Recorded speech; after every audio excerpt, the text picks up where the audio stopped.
Damos inicio a la unidad número 2 sobre la integral definida, pero previamente vamos a desarrollar una sección que hemos denominado notación sigma, la cual nos va a representar unas propiedades o unas herramientas previas precisamente para poder comprender la definición de la integral. En este caso, comenzamos diciendo que dentro de la construcción de la integral se tiene que considerar sumas con bastantes términos. Así que previo a la construcción estudiaremos unas estructuras que nos permitirán trabajar con sumas grandes en forma muy práctica. Para abreviar las sumas utilizaremos la letra griega sigma, este símbolo que está acá, la cual corresponde a la letra S de nuestro alfabeto. Ahora bien, como notación, fíjense que vamos a trabajar de la siguiente forma. Primero vamos a darle nombre a cada uno de los elementos que conforman la sumatoria. Vamos a hablar a la M, la vamos a llamar límite inferior. A la N, que está aquí arriba, la vamos a llamar límite superior. Por su parte, I representa el índice de la sumatoria y FI o FDI el término iésimo. ¿Cómo se maneja esto? Nosotros vamos a ir contando los términos desde M hasta N. Vamos a suponer que decimos que M vale 3 y N vale 5. Entonces sería F de 3 más F de 4 más F de 5. ¿Ok? Es decir, que mientras mayor sea N versus M, va a haber mayor cantidad de términos. Obviamente, tanto M como N son números enteros, ¿ok? Y se debe respetar que N debe ser superior a M, para que pueda tener lógica esta expresión. Bien, vamos a desarrollar unos ejemplos bien simples. ¿Qué pasaría si me dicen? Vamos a leerlo como es.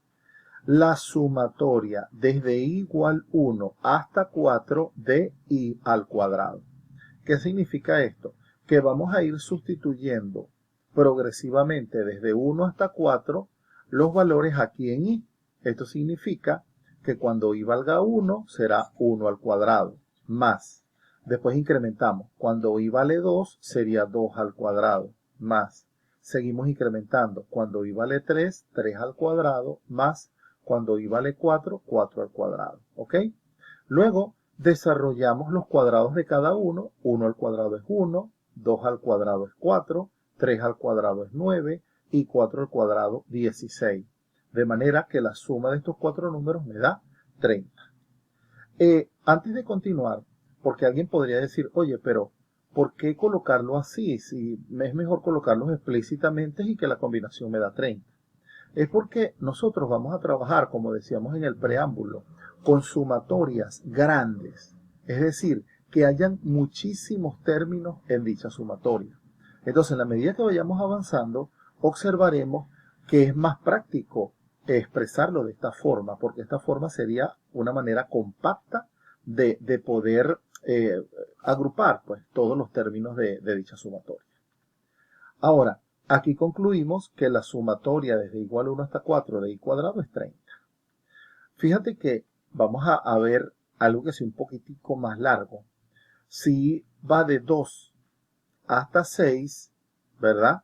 Entonces, ¿cuántos términos tendría? Fíjate que estos anteriores tuvieron 1, 2, 3, 4. Es decir, 4 menos 1, 3, más 1, 4, porque se cuentan los extremos. Entonces, ¿cuántos términos tendría este? 6 menos 2, 4, más 1, 5. Tendría 5 términos. Veamos. Cuando i vale 2 sería 2 a la 3.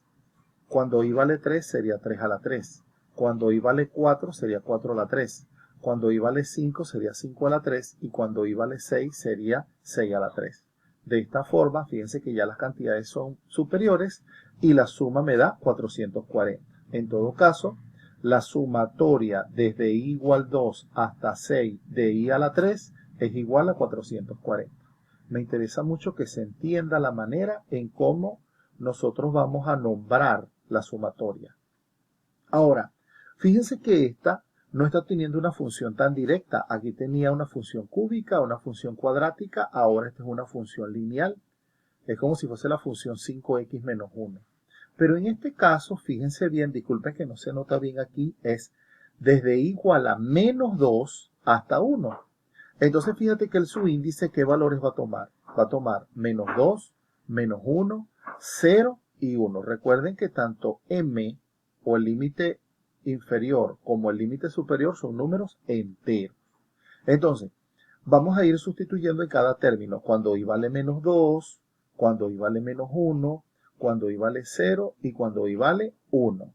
Para la expresión 5i menos 1.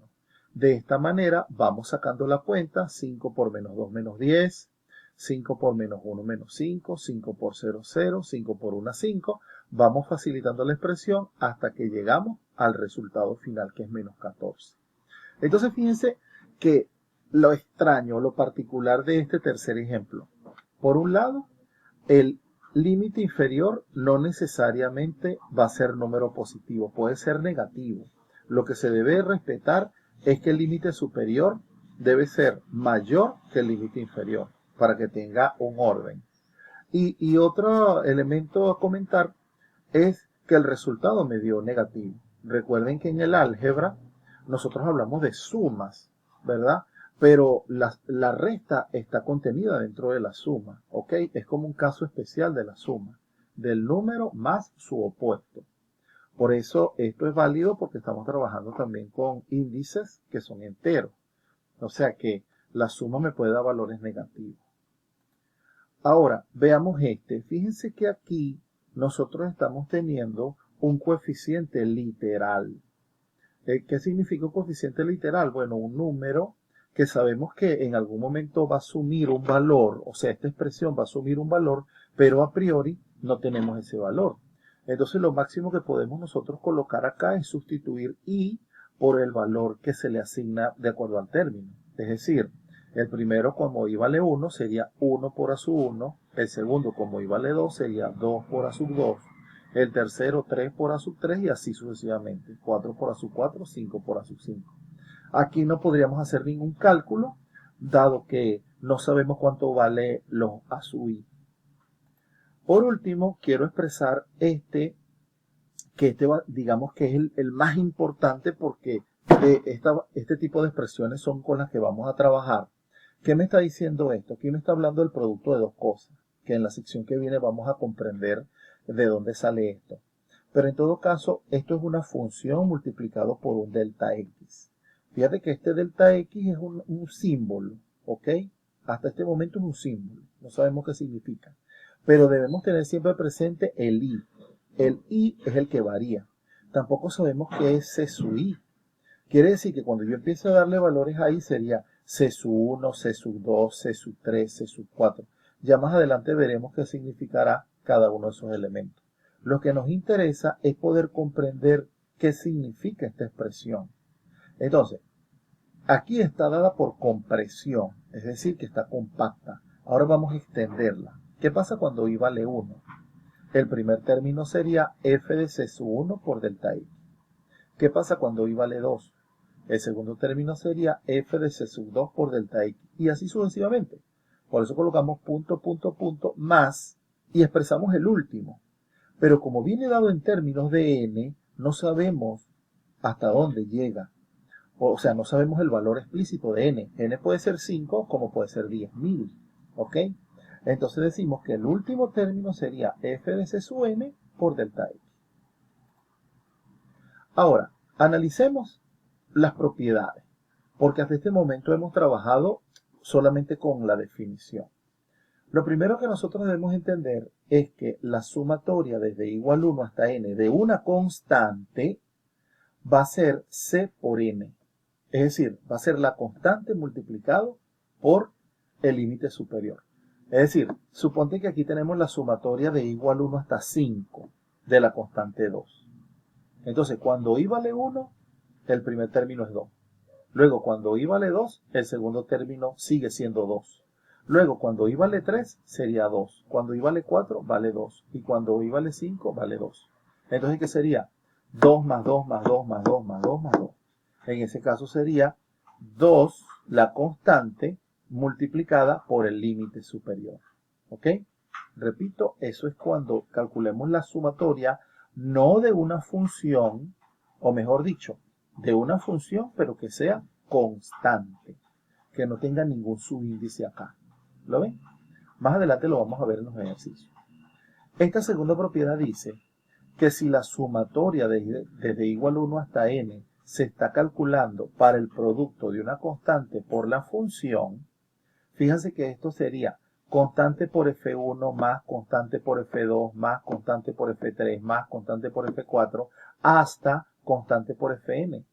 Como todos los términos tienen constante, yo lo puedo extraer factor común y quedaría la sumatoria de todos los F sub i. En conclusión, cuando yo tenga la sumatoria de una constante por una función, yo puedo extraer la constante de la sumatoria. Por eso decimos que es igual a la constante por la sumatoria del F sub i. Luego vamos a explicar esto en los ejercicios, o lo vamos a aplicar, mejor dicho. Otra tercera propiedad es que dice que la sumatoria de las sumas es igual a las sumas de la sumatoria. Es decir, si yo tengo dos funciones que se estén sumando, ¿verdad?, en términos de i, y me dan una sumatoria, yo puedo calcular la suma del primero, la sumatoria del primero, la sumatoria del segundo, y después los resultados los expreso como uno solo. Y también es válido para la resta. Es decir, si tengo la sumatoria de una función menos otra función, será lo mismo calcular la sumatoria de la primera, luego calcular la sumatoria de la segunda, y al final los dos resultados los resto. ¿Ok? Dicho de otra forma, yo puedo separar la expresión que tenga 2, 3, 4, 5 sumatorias en tantas sumatorias como funciones estén expresadas ahí.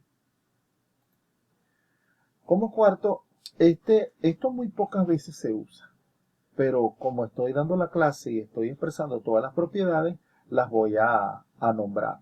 Esto se llama las propiedades de traslación. Suponte que por alguna circunstancia nosotros llevamos la sumatoria desde 1 hasta 5, pero hay otra sumatoria que va desde 3 hasta 7, ¿verdad? Entonces muchas veces para tener correspondencia entre dos sumatorias, porque yo dos sumatorias diferentes las puedo convertir en una sola, yo lo que busco es que haya correspondencia entre los límites inferiores y superiores. Entonces, es lógico que yo necesite restarle una cantidad al límite inferior y restarle al límite superior. Si yo hago una adulteración de los límites, porque yo no puedo a este restarle 5 y a este restarle 2, porque estoy dañando el orden tanto el orden como el número de la sumatoria. Entonces, lo que me dice el teorema de traslación son dos cosas en esta primera mirada. Si yo le voy a restar un número acá, el cual debe ser entero, yo debo restarlo también en el límite superior, por un lado. Y por otro lado, esa resta de estos dos límites nos van a afectar el valor de la función.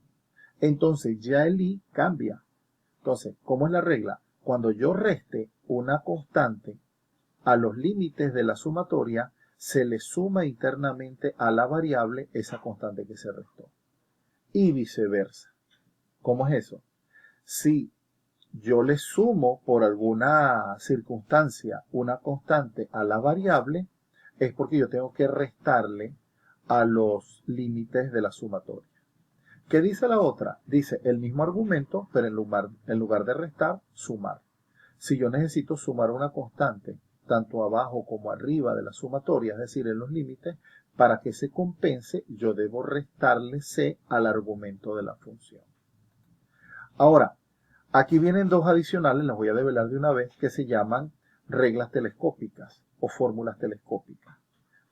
Recuerden qué es lo que nos dice un telescopio. Un telescopio es un tubo en donde nosotros podemos ampliarlo o retraerlo y él nos va a reducir la imagen extremo a extremo. Entonces, ¿por qué se llama telescópica? Porque aquí yo voy a tener el desarrollo de n menos m más un términos y a lo mejor puede ser algo sumamente extenso, pero se me reduce a dos situaciones.